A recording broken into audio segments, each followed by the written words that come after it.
नमस्कार मंडळी, आम्ही कोकणकर.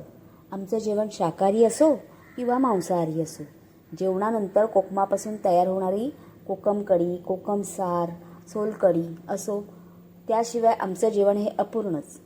अशीच एक कोकमापासून तयार होणारी उत्तम पाचक म्हणून उपयुक्त असं तिवळ मी आज तुम्हाला दाखवणार आहे. आपण इथे घेतलेलं आहे 4 पेले पाणी.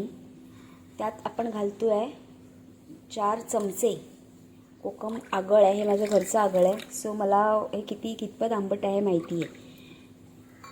त्यातच 2 मिरच्या की ज्या मी कट मारलेत त्यांना,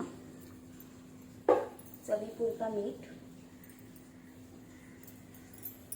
आणि आपल्याला कितपत गोड हवं आहे, मी इथे गुळाची पावडर घेतली आहे. तर आपल्याला हे छान ढवळायचं आहे.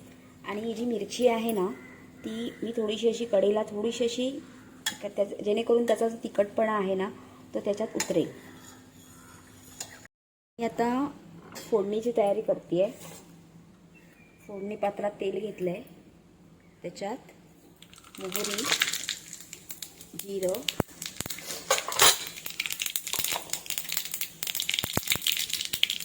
हिंग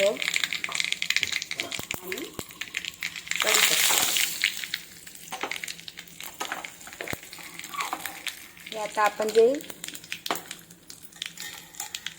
तयार केलेलं आहे ना मिश्रण, त्याच्यात हे ओतायचं आणि तयार आहे आपलं तिवळ.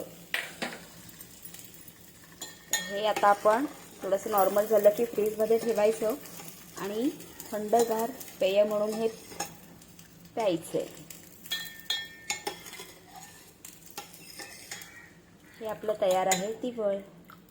तर अशाच सोप्या साध्या घरातल्याच जिन्सापासून तयार होणाऱ्या रेसिपी बघण्यासाठी माझं चॅनल आहे ते लाईक, शेअर, सबस्क्राईब करायला नक्की विसरू नका.